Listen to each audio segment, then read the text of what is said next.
நமசிவாய. வருகிற 8ஆம் தேதியிலிருந்து 22ஆம் தேதி வரைக்கும் மகாலயபட்சம் வருகிறது.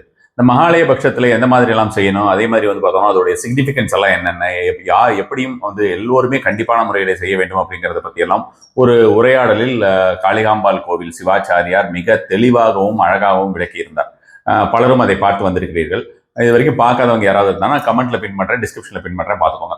இப்போது இந்த பதிவு எதற்கு அப்படின்ற மாதிரியான விஷயம் பார்த்தோம்னா, அதுல நேர பற்றாக்குறையின் காரணமாக விடுபட்ட ஒரு சில விஷயங்கள் இருக்கின்றன, ஒரு சில தேதிகள் இருக்கின்றன, முக்கியமான தேதிகள். அந்த தேதிகளுக்காகவும் அதுக்கப்புறம் பார்த்தோம்னா ஜென்ரலா அன்றாடம் அந்த பீரியட்ல வீட்டுல செய்யக்கூடிய சில முக்கியமான விஷயங்களை பற்றியெல்லாமும் கேள்வியாக எழுப்பியிருந்தனர். ஸோ அந்த என்னென்ன சந்தேகங்களோ அந்த சந்தேகங்களுக்கெல்லாம் ஒரு விளக்கம் அளிக்கலாம் அப்படிங்கிறதுக்காக தான் இந்த ஒரு பதிவு. பொதுவாக இங்கே எல்லாரும் கேட்கக்கூடிய ஒரு கேள்வி என்னன்னு பார்த்தோம்னா, கோலம் போடலாமா இந்த டைம்ல, இந்த ஒரு 15 நாள்ல கோலம் போடலாமா அப்படின்ற ஒரு கேள்வி. அதே மாதிரி பார்த்தோம்னா இந்த ஒரு பீரியட்ல விளக்கேற்றலாமா வீட்டில் அப்படின்ற மாதிரியான ஒரு கேள்வி. என்னென்ன காய்கறிகள் சமைக்கலாம் அப்படின்றது, பழங்களுக்கு ஏதாவது ஒரு விஷயங்கள் இருக்கிறதா, என்ன மாதிரியான தானம் கொடுக்க வேண்டும் அப்படின்ற மாதிரியான கேள்விகள் எல்லாமே இருக்கின்றன. ஃபர்ஸ்ட்லேருந்து வந்துடுவோம். இப்போ இந்த விளக்கேற்றுவது அப்படின்றதும் சரி, கோலம் போடுவதும் சரி, அமாவாசையை போலதான். அமாவாசைக்கே பார்த்தோம்னா அவர்களுக்கு திதி தர்ப்பணம் கொடுத்த பின்புதான் நம்ம கோலம் போடுவதாவது அல்லது விளக்கேற்றுவதாவது. நிறைய பேர் பிரம்ம முகூர்த்த நேரத்தில் எழுந்து அதெல்லாம் செய்வாங்க. அது மாதிரியாக இருந்தாலுமே சரி, இந்த ஒரு பீரியடை பொறுத்த வரைக்கும் சரி, அமாவாசையை பொறுத்த வரைக்கும் சரி, இந்த தர்ப்பணம் அப்படின்ற மாதிரியான விஷயங்கள், ஸ்ராத்தம் அப்படின்ற மாதிரியான விஷயங்களை செய்து விட்டுத்தான் மற்றதெல்லாம் செய்யணும் அப்படின்ற மாதிரியான விஷயங்கள் கொடுக்கப்பட்டிருக்குன்னு வச்சுக்கோங்க. இதுல 3 விதமான விஷயங்கள் இருக்கின்றன. அதாவது மகாலயபட்சத்தை பொறுத்த வரைக்கும் பார்வணம், ஹிரண்யம், தர்ப்பணம் அப்படின்னு 3 வகையாக இந்த மகாலயத்தை செய்யலாம். எப்படின்னு பார்த்தீங்கன்னா, பார்வணம் அப்படிங்கிறது என்னன்னா, ஒரு 6 பேரை வரவழைத்து ஹோமமாக வீட்டில் செய்து, அந்த திதியில பர்டிகுலர் திதியில ஹோமமாக செய்து அந்த 6 பேருக்கும் உணவு செய்வித்து உணவு அவங்களை அருந்த செய்து பின்னர் அவர்களுக்கு தட்சிணை கொடுத்து அனுப்புது அப்படிங்கிற மாதிரியான விஷயம் பார்வணம் அப்படின்ற மாதிரியான விஷயமாகும். ஹிரண்யம் அப்படிங்கிறது பார்த்தோம்னா, அவர்களுக்கு இந்த பச்சரிசி, வாழைக்காய் இது மாதிரியான விஷயங்கள்லாம் கொடுத்து தட்சிணை கொடுத்து தர்ப்பணம் செய்வது அப்படின்ற மாதிரியான விஷயமாக சொல்லுவதும் ஹிரண்யம் அப்படின்னு சொல்லுவோம். அடுத்தது பார்த்தோம்னா தர்ப்பணம் அப்படின்ற மெத்தட். இதெல்லாம் இந்த 2மே முடியலை அப்படின்னா தர்ப்பணமாவது, அதாவது அமாவாசைக்கு செய்யக்கூடிய ஒரு தர்ப்பணம் மாதிரியாவது செய்வது அப்படின்றது நல்ல ஒரு பலனை தரும் அப்படின்னு. இப்போ இந்த 15 நாளுமே செய்யணுமா அப்படின்ற கேள்விகள் பார்த்தோம்னா 8ஆம் தேதியிலிருந்து 22ஆம் தேதி வரைக்கும் அத்தனை தினங்களிலுமே செய்ய வேண்டுமா என்ற கேள்விகள் பலருக்குமே இருக்கின்றன. அந்த 15 நாளும் இதுக்கு அவரே பதில் சொல்லியிருந்தார். பட் இருந்தாலும் ஸ்டில் பார்த்தோம்னா அந்த 15 நாளும் செய்ய முடியாதவர்கள் அந்தந்த திதி உங்களுக்கு தெரிஞ்சதுன்னா அந்த திதியிலேயாவது செய்யலாம். அந்த திதியும் தெரியவில்லை என்றால் என்ன செய்வது அப்படிங்கிறது தான் இந்த ஒரு பதிவுன்னு வச்சுக்கோங்களேன். எந்த திதி அப்படின்றது நம்ம நோட் பண்ணி வைக்கல. அது கிருஷ்ணபக்ஷமா அல்லது பார்த்தோம்னா சுக்லபக்ஷமான்னு தெரியல, அதாவது வளர்பிரியா தேய்பிரியான்னு தெரியல அப்படின்னு நினைக்கக்கூடியவர்களுக்கெல்லாம் இந்த பதிவு உங்களுக்கு ஹெல்ப் பண்ணக்கூடியதா இருக்கும். அதே மாதிரி பார்த்தோம்னா எந்தெந்த மாதிரியான நபர்களுக்கு எப்படி எப்படி திதி கொடுக்க வேண்டும் அப்படின்ற மாதிரியான விஷயத்தையும் இப்பொழுது உங்களுக்கு விளக்கலாம் அப்படின்ற மாதிரியான விஷயமா இருக்கிறது. அடுத்ததாக பார்த்தோம்னா இந்த காய்கறி சமைப்பது அப்படின்ற மாதிரியான விஷயம். இந்த காய்கறிகள் அப்படின்றத பொறுத்த வரைக்கும் பொதுவாகவே ஸ்ரார்த்தத்திற்கு, அதாவது அவங்க ஃபர்ஸ்ட் அவங்களுடைய அந்த கர்மா இருக்கு இல்லையா, அந்த கர்மா முடிஞ்ச பொழுது ஒரு உணவு வகைகளை எடுத்திருப்பீர்கள். அது மாதிரி இந்த உணவு வகைகள் தான் ஒவ்வொரு திதிக்கும் கொடுக்கணும் அப்படின்ற மாதிரியாக இருக்கிறதுன்னு வச்சுக்கோங்களேன். அது மாதிரியாக ஒரு கட்டுப்பாடுகள் உங்களுக்கு இருந்தது என்றால், உங்களுடைய ஒரு கம்யூனிட்டியில அந்த மாதிரியான விஷயம் இருந்ததுன்னா அதை தொடரலாம். இல்லாத பட்சத்திலே உங்களுக்கு பார்த்தோம்னா காய் வகைகள் எல்லாம் கொடுப்பது நல்லது, கிழங்கு வகைகள் தவிர்ப்பது நல்லதுன்னு வச்சுக்கோங்களேன். அதாவது வீட்டில் சமைக்கிறதுக்கும் சரி, நீங்க கொடுக்கறதுக்கும் சரி, இந்த வாழைக்காய், கோவைக்காய், முருங்கைக்காய், பாவக்காய், கத்திரிக்காய், இது மாதிரியான காய்ன்னு எல்லாம் முடியும் இல்ல. சிம்பிள், உங்களுக்கு எந்த ஒரு வெஜிடபிள் உங்களுக்கு காய் என்கிற ஒரு இதுல முடியுதோ அந்த காய்கள் எல்லாம் கொடுக்கலாம் அப்படின்ற மாதிரி. அதே போல பழங்கள் பொறுத்த வரைக்கும் எனக்கு தெரிந்து எந்த ஒரு ரெஸ்ட்ரிக்ஷன்ஸும் கிடையாது. இந்தந்த பழம் தான் கொடுக்கணும், அந்தந்த பழம் கொடுக்கக்கூடாது அப்படின்ற மாதிரியான விஷயமாக அது மாதிரி எதுவும் கிடையாது. அதே மாதிரி வீட்டில் உணவு வருவதற்கும் இந்தந்த பழங்கள் அப்படின்ற மாதிரியான விஷயங்கள்லாம் கிடையாது. அடுத்ததாக பார்த்தோம்னா முன்காலத்திலாம் எப்படி இருந்ததுன்னு பார்த்தோம்னா, அந்த ஒரு பீரியட், ஒரு 1 இயர் பீரியட் இருக்கும் இல்லையா, நமக்கு நமக்கு வீட்டில் இருப்பவர்களோ மூத்தவர்கள் அது மாதிரியான அவர்கள் உடலை நீத்த பின், உயிரை நீத்த பின் அவர்களுக்கு அந்த 1 இயர் பீரியட்ல யாரு கர்மா செஞ்சாங்களோ அவங்க பார்த்தோம்னா நகம் வெட்டி கொள்ளக்கூடாது, ஷவரம் பண்ணக்கூடாது, முடி வெட்டி கொள்ளக்கூடாது, அதாவது தலைமுடி வெட்டி கொள்ளக்கூடாது, புது துணி அணிந்த இந்த மாதிரி நிறைய ரெஸ்ட்ரிக்ஷன்ஸ் எல்லாம் இருந்தது. காரணம் என்னன்னு பார்த்தோம்னா அவர்களையே நினைத்து கொண்டிருக்க வேண்டும் சதா சர்வ காலமும் அப்படின்ற மாதிரியான ஒரு விஷயமாக இருந்தது.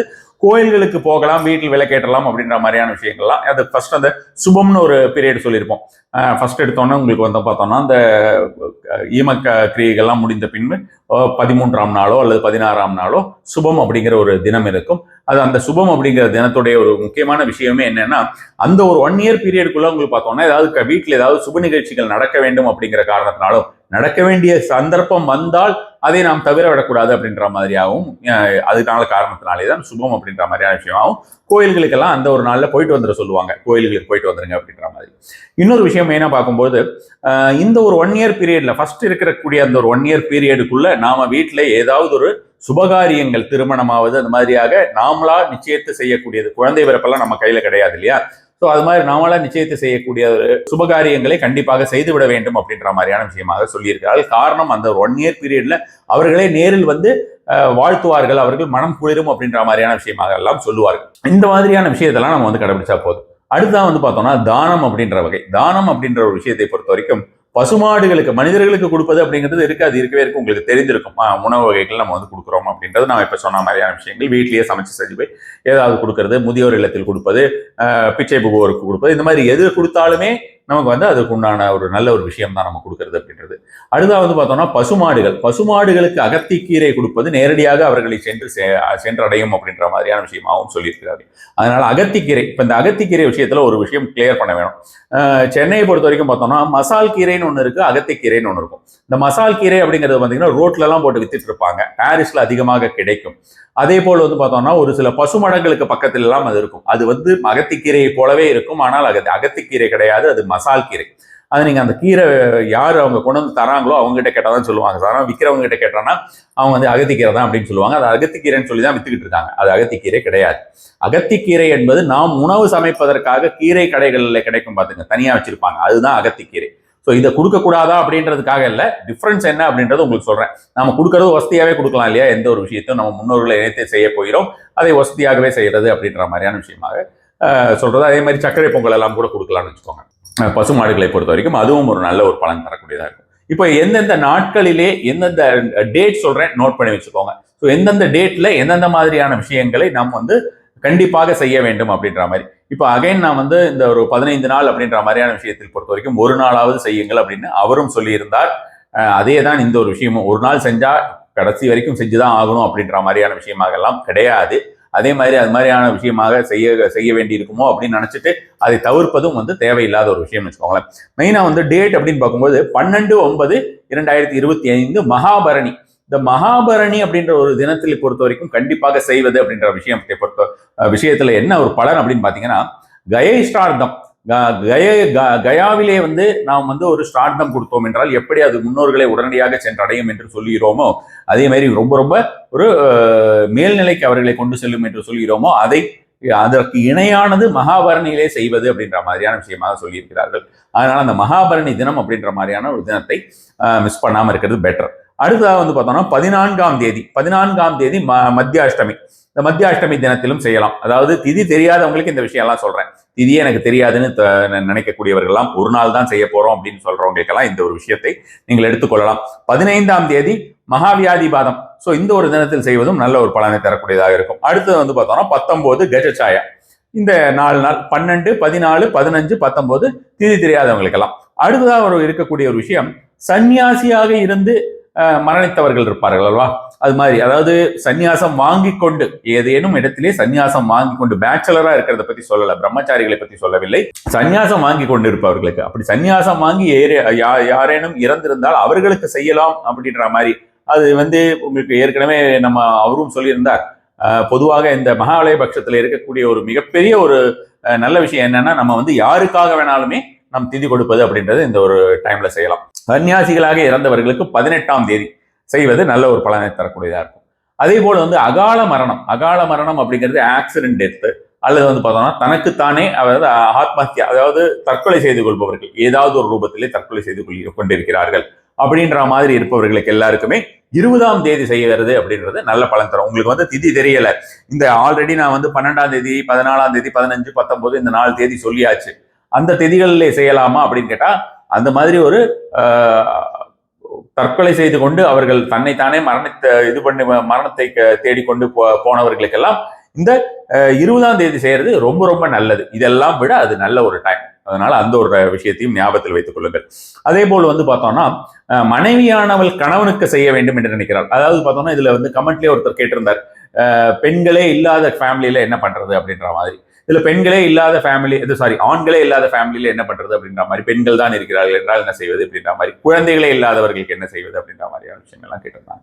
ஸோ அந்த குழந்தைகளே இல்லாதவர்களுக்கு என்ன செய்வது அப்படின்றதுல ரொம்ப அற்புதமாக மகாபெரியவர் ஒரு விஷயத்தை சொல்லியிருந்தார். அவர்களுக்கு அந்த மாதிரி குழந்தையே இல்லாமல் அவர்களுக்கு போயிடுச்சுன்னா அவர்களுக்கு இந்த ஒரு ஜென்மாவே பூர்த்தி ஆகுதுன்னு அர்த்தம் அப்படின்ற மாதிரியான ஒரு விஷயமாக சொல்லி நான் கேள்விப்பட்டிருக்கிறேன். அந்த குழந்தையே இல்லாதவர்களுக்கு அவர்களுக்கு பார்த்தோம்னா அவங்க வேற யாராவது தான் செய்ய முடியும். அந்த மாதிரி ஏதாவது ஒரு விஷயமாக மரணித்தவர்களுக்கு அவர்களுக்கு அதுக்குண்டான பதில் தான் அவர் சொல்லியிருக்கிறார் அப்படின்ற மாதிரியான விஷயமாகவும் நான் நினைக்கிறேன்.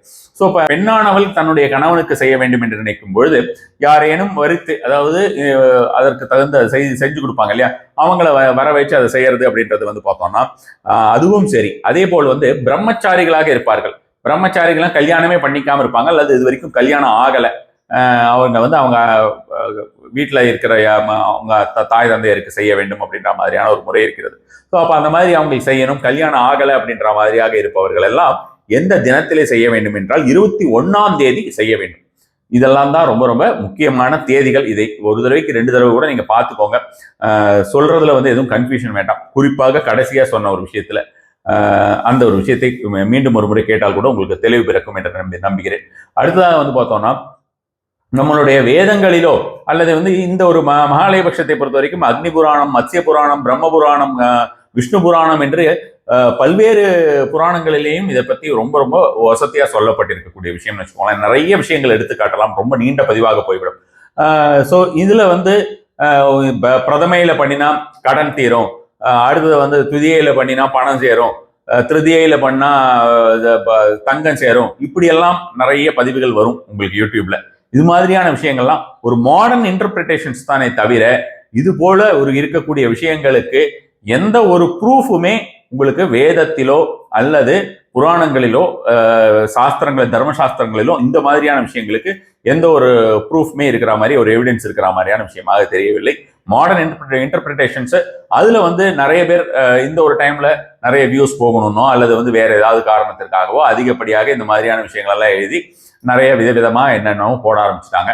இந்த ஒரு டைம் பீரியட் பொறுத்த வரைக்கும் 15 நாட்களை பொறுத்த வரைக்கும் மேல்லோகத்திலிருந்து அவர்களை அனுப்பி வைக்கக்கூடிய, நம்மளுடைய வீட்டில் நம்மோட தங்கி இருக்கக்கூடிய ஒரு காலமாக அவர்களை அனுப்பி வைக்கிறார்கள். இந்த காலத்திலே குழந்தைக்காகவும் சரி சாதாரணமாகவும் சரி போகங்களை தவிர்ப்பது நல்லது அப்படின்ற மாதிரியான விஷயங்களை சொல்லி இருக்கிறார்கள்.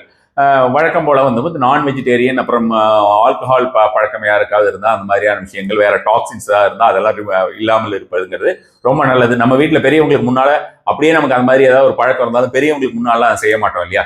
ஸோ அந்த பெரியவர்கள் நம்முடனேயே சுற்றி கொண்டிருப்பார்கள் அப்படிங்கிற மாதிரியான விஷயங்கள் தான் இந்த ஒரு விஷயங்களாக சொல்லப்பட்டிருக்கிறது. அதனால அந்த ஒரு விஷயத்திலே ரொம்ப ரொம்ப கவனம் செலுத்த வேண்டும். நான் ஏற்கனவே சொன்ன மாதிரி நம்மளால் ஒரு வருடம் நகம் இது பண்ணாமையோ, ஷவரம் பண்ணாமையோ, முடி இது பண்ணாமையோ அது மாதிரி எல்லாம் இருக்கக்கூடிய காலகட்டமாக இந்த ஒரு காலகட்டம் இல்லை.